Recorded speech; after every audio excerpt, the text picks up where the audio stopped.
what's your thoughts on bringing back quality of life officers? I know that we can roll right into, NOPD's current levels and what your goals are, but certainly this was not just something that was relegated to safety and permits. We actually used to have this in the police districts. Is part of your crime plan to reinstall that?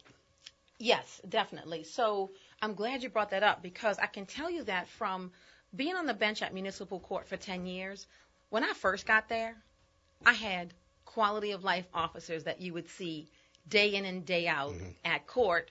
They were giving these violations, these citations to the individuals or summons to show up in court. But, they were equipped with cameras, so they came with the proof. And you had, you have these, as what we call them, shady tree mechanics. They had people working on cars in people's neighborhoods, and they're property owners, and they don't want to see this. And, cars hoisted up. So the value of that is that these individuals, the officers, would come with the proof of what's going on. And they tell you how many times I've talked to Mr. So-and-so. And then finally they just won't listen. So it's valuable. And clearly, as I've seen the numbers reduced, I have not seen the quality of life charges coming back there at all. Down to none by the time I stepped off the bench to run for this job. Well, it's my understanding that all of these officers were reassigned to patrol duty or something hands else. On deck at this point, right? So, they can't. So certain things I've thought about in terms of the police department to give us our commissioned officers and keep them on the streets is to hire people who are not necessarily commissioned. They don't have to carry a gun. But they're an employee. They can be an employee of NOPD. I mean, it takes 6 months to train a police officer. Right. So if these are people who don't necessarily carry guns, but they can still walk out, give you a citation, show up in court. Listen, people in safety and permits, it's basically the same way. Welcome back to Point Taken with Blayne Bondy. And still in studio joining me today is former municipal court judge Desiree Charbonnet. And we are discussing crime and her plans to tackle it. Before the break, obviously, we were talking about some of the quality of life issues, but I think the 800-pound gorilla in the room is our violent crime. And I know that this is not an issue that's foreign to anyone. I know you have a crime plan, and we can go into that, but, specifically, what policies as mayor do you want to see this council take on?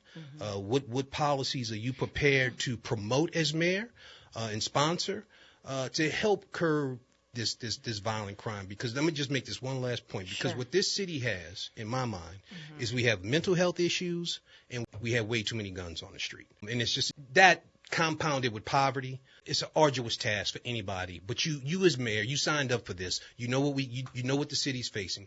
What are some specific policy initiatives that you think we should be looking at to tackle this problem? All right, so, crime, there's two ways to address crime. We've got the front end, where we are giving children early childhood education, putting them in Head Start programs, encouraging mentorship, giving them summer jobs, giving them workforce training, and making sure that they can avoid a life of crime because they have another option. And then there's the crime that's going on now that we have to address. So it goes back to me being on the bench at municipal court. Blayne, day in and day out for the last 10 years, the people who came before me had either mental health or addiction problems, or they chose other opportunities because they saw no vision for their future, and they had a poor educational foundation, which didn't lead to much success in their lives. So that's what I'm saying. We've got those that we've got to make sure we get this firm educational foundation, because once you start there, your future is much brighter. You're just starting off with an advantage when you started off learning much earlier. Now, I believe in diversion programs. I was nationally recognized for my programs in municipal court. I partnered with the Department of Justice for a grant that allowed me to finally start addressing people's problems. Incarcerating people every day was not making a difference, particularly nonviolent offenders. So people who presented to me with mental health issues, drug addiction issues, I was able to release them without having to pay bond, not pay a penny to participate in the program, connect them to services, give them the wraparound services that they needed, which means the moment that they were released, somebody was on the phone with them saying, this is where you need to go. We even had bus tokens as part of this so that they can make sure they got to their appointments. That way, you're addressing the core problems for many of these people. I saw the same people. It got to the point where I knew people by their first names. They came back to court so much.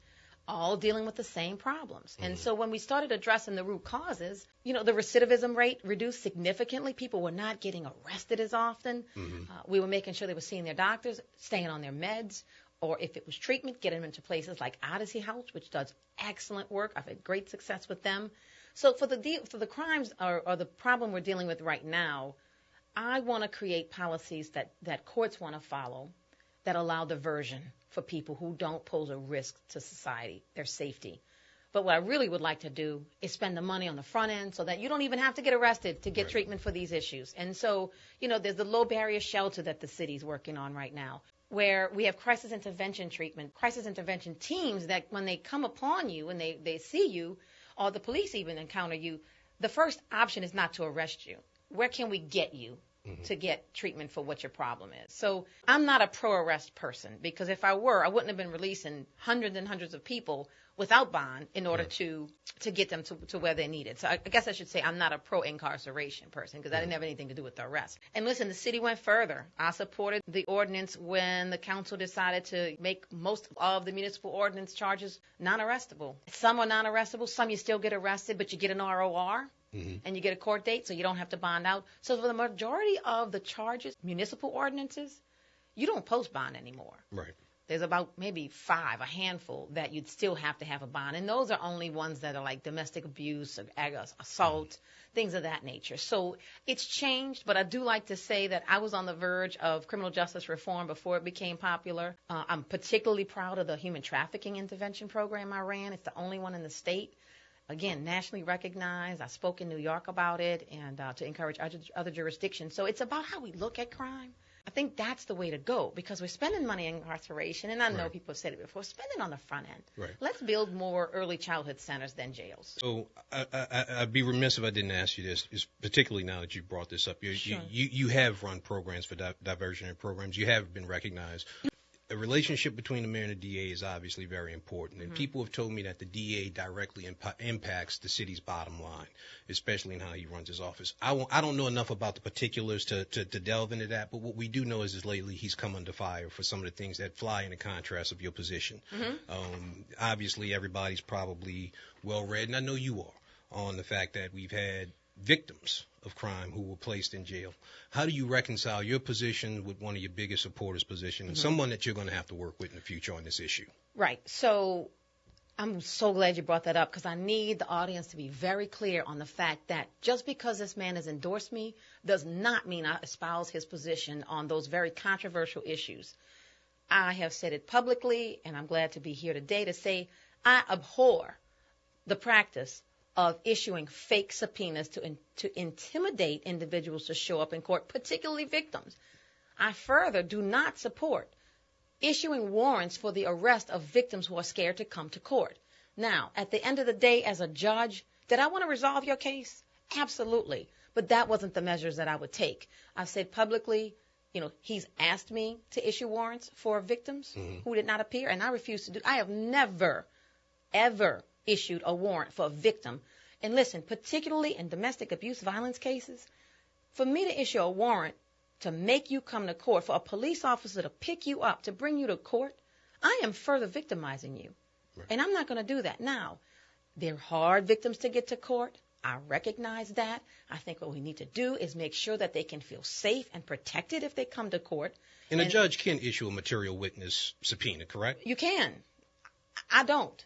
Okay. But I'm saying, but it doesn't have to happen on the DA level. If it gets to court, the judge, that's something that the judge DA requests it, right, and the judge either grants it or denies it. Right. And so I've denied it summarily every time. I didn't see how it was going to foster the resolution of the case in that manner. Then we need to give them other protections. Clearly, they're scared to come. So let's address it on that end. But no, and fake subpoenas, absolutely not. I have to work with all the elected officials in this town. So, it's important for me, for everybody to know I don't support it, I don't like it, and I've said it time and time again, and I will say it again.